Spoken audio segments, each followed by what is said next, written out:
পরে যুগ কেটে যায় মানুষ তাকে ভোলে না। যুগের পরে যুগ কেটে যায় মানুষ তাকে ভোলে না। চলে না রে চলে না রে চলে না রে চলে না, চলে না রে চলে না রে কাকে ছাড়া চলে না। এসে পরিচয় কীর্তন, হাসির রাজা জ্ঞানের রাজা রসিক রাজা গোপাল ভাঁড়, হাসির রাজা জ্ঞানের রাজা রসিক রাজা গোপাল ভাঁড়, হাসির রাজা জ্ঞানের রাজা।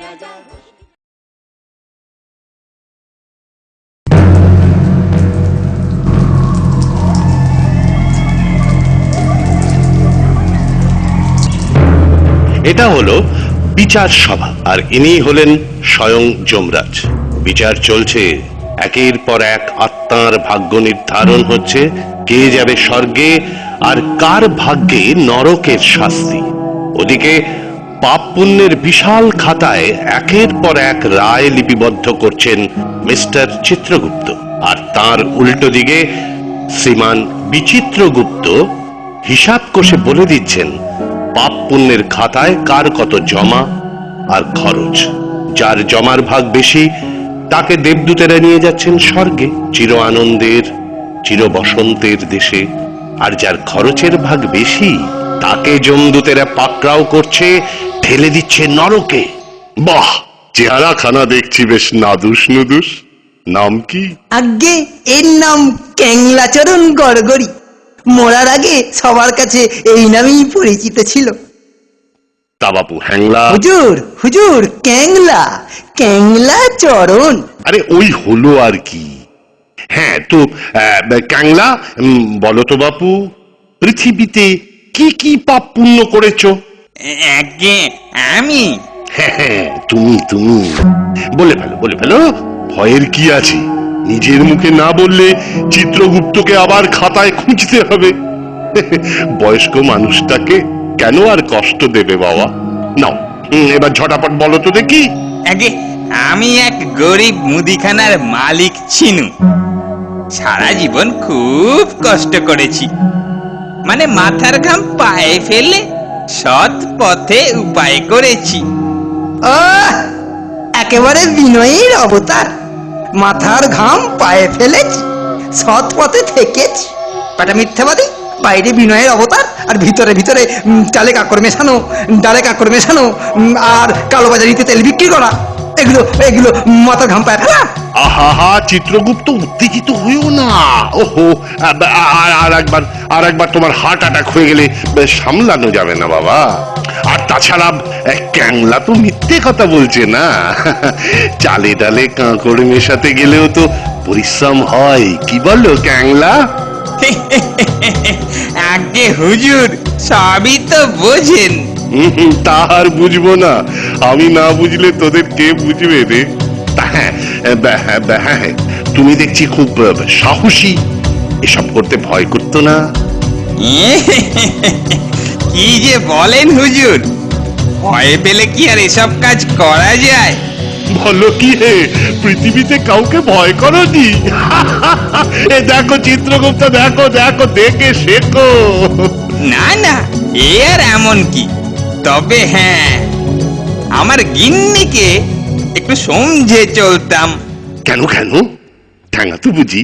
না, ঠ্যাঙা তো না, তবে রাগ হলেই কাতুকুতু দিত। তুমি তাহলে কাতুকুতুতে ভয় পাও? আর বলেন কেন হুজুর, কাতুকুতুকে না আমার খুব ভয় করে। মহারাজ, আমাদের দেরি হয়ে যাচ্ছে। ক্যাংলার শাস্তিটা কি হবে? হুজুর একটু কম সম করে। হ্যাঁ, কম শাস্তি দেব। এই, একে নিয়ে যা। প্রথমে 300 বছর উল্টো করে ঝুলিয়ে রাত দিন কাতুকুতু দিবি।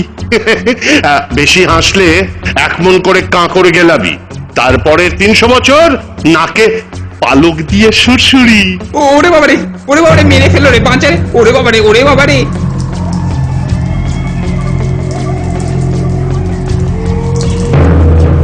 মহারাজের জবাব নেই। নাও নাও, বেশি গ্যাস দিও না। এর পরের কাজ কি আছে বলো? এখন একটু স্বস্তি বোধ করছি। এটা নিশ্চয়ই স্বর্গের নন্দন কাননের আপেল। কি সুস্বাদু, আমাদের চম্পুরির মতো নয় মাই।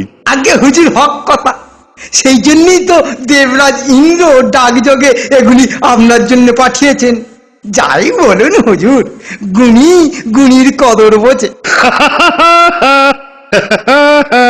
ঠিকই বলেছ চিত্রগুপ্ত, তুমি কিন্তু বেশ কথা বলতে পারো মাইরি। আরে এ কি হলো? কি কি কি হয়েছে হুজুর? শরীর খারাপ করছে?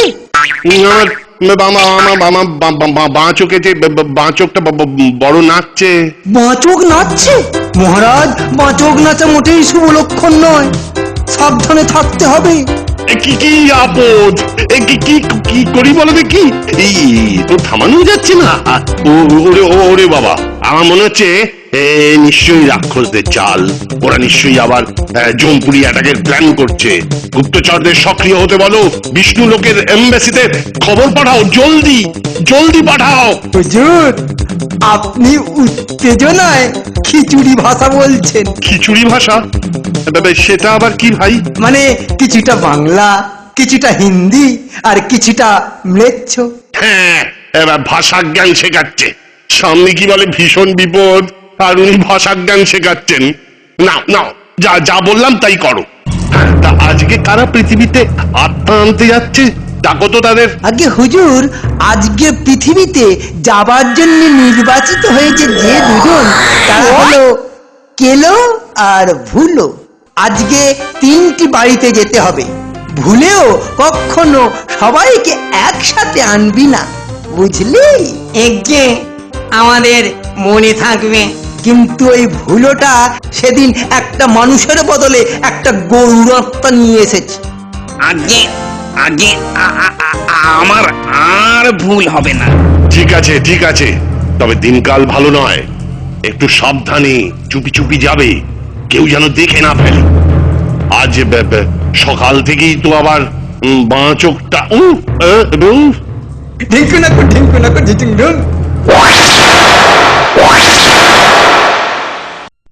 কি হলো বৈদ্যরাজ, আপনার কি শরীর খারাপ করছে?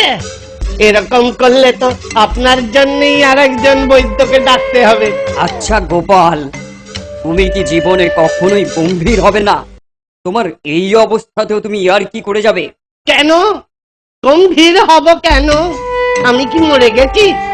আমি তো এখনো দিব্যি বাল তবিয়াতে বেঁচে আছি বাবা। একটু শরীরটা কাহিল হয়ে গেছে, এই যা। আপনারাই তো তখন থেকে মুখ গোমরা করে বসে আছেন।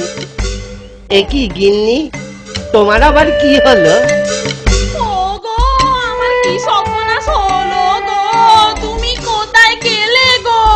হ্যাঁ গো, আমাদের এখন কি হবে? আরে কচু পোড়া খাও, কি হলো আমি তো গো? এখনো বেঁচে রে বাবা। তুমি কি সে তো করলে? আচ্ছা কি ঝামেলা হলো। সর্বনাশ করলে ওরে গো? নেবার নেবা, গেলে তোদের গো মাকে একটু না। সামলা বাবা। আমার তৈরি করা পিঠে-পুলি আর কে খাবে গো? আমাদের ছেড়ে কেন চলে গেলেন গো? টাকা পয়সা তো বুঝে নিয়েছে তো? ও গো বাবা গো, ও বাবা গো, তুমি আমাদের ছেড়ে কোথায় গেলে গো? ওরে ও পোড়ার মুখরা, তোরাও কি চোখের মাথা খেয়েছিস নাকি? ওরে তোদের বাবা তো এখনো বেঁচে আছে রে। উফ, এই সময় তো অশান্তি আর পারা গেল না। বৈদ্যরাজ, আপনি এদের একটু চুপ করতে বলুন। এদের কান্নার ওপর আমার কোনো হাত নেই গোপাল, এখন আর সময়ও নেই। আর কিছুক্ষণ পরেই আমি আর ভাবতে পাচ্ছি না। আমার কাল বৃদ্ধি বটিকা তোমার আয়ুকে মাত্র 2 প্রহর বাড়াতে পারে, তার বেশি কিছু আমার করার নেই গোপাল। কি বললেন? 2 প্রহর আয়ু বাড়বে? হ্যাঁ, মাত্র 2 প্রহর আয়ুকে বাড়াতে পারে আমার কাল বৃদ্ধি বটিকা। 2 প্রহরের জায়গায় 2 মিনিট হলেও চলবে। ঘড়িটা ঝটপট বার করে রাখুন, আমি চাইলে দেবেন। আর একটা কথা, কেউ যেন না জানে। ঠিক আছে, ওই দেখো গোপাল, তোমাকে দেখতে কে এসেছেন। গোপাল, গোপাল কোথায়? ও মহারাজ, ওরে বাবা রে, আমার কি সৌভাগ্য রে বাবা। আসুন মহারাজ আসুন, আপনাকে যে একটু অভ্যর্থনা করবো তেমন উপায়ও তো আমার নেই। গোপাল, গোপাল এ কি হলো? তোমাকে ছাড়া আমার কেমন করে চলবে? আর কি আমি আগের মতো হাসতে পারবো? চিন্তা করবেন না মহারাজ, আমি আপনার সাথেই আছি, আপনার সাথেই থাকবো, মৃত্যুর পরেও থাকবো। ঠিক বলেছ গোপাল, তোমার স্মৃতি সব সময়ই আমার সাথে থাকবে। স্মৃতি না মহারাজ, আমি সশরীরেই আবার হাজির হব। শেষ সময় তো, তাই ভুল বকছে। আহা, না মহারাজ, ভুল আপনার, গোপাল বলে না। আর আমাকে তো আপনি চেনেন, প্রয়োজনে জমালয়ে গিয়ে যমরাজের সাথে লড়াই করে তাকে পরাস্ত করে আবার ফিরে আসবো। তৈরি থাকবেন কিন্তু। বলো কি গোপাল? ঠিকই বলছি মহারাজ, আমার মাথায় বুদ্ধি আগে থেকে ভাঁজা আছে, শুধু ঠিক সময়ে ঠিক চালটা দেওয়া। আরে দূর থেকে কারা দুজন আসছে দেখতে পাচ্ছি। কারা আসছে? তাদের তুমি দেখতে পাচ্ছ গোপাল? গোপাল যমদূতের দর্শন পেয়েছে, রাজবৈদ্য আর কি কোনো উপায় নেই? ঘড়িটা দিন। এই যে এই না। আহ, এবার সব প্রস্তুত। এবার আমি একটু ঘুমোব। আমি একা থাকতে চাই, কেউ যেন বিরক্ত না করে। সবাই দয়া করে প্রস্থান করুন। করে নিন, এটাই আমার শেষ ইচ্ছা। বিদায় মহারাজ, বিদায় গিন্নি, আবার ফিরে আসবো। তোমার কথাই সত্যি হোক গোপাল, আমাদের যেন আবার দেখা হয়।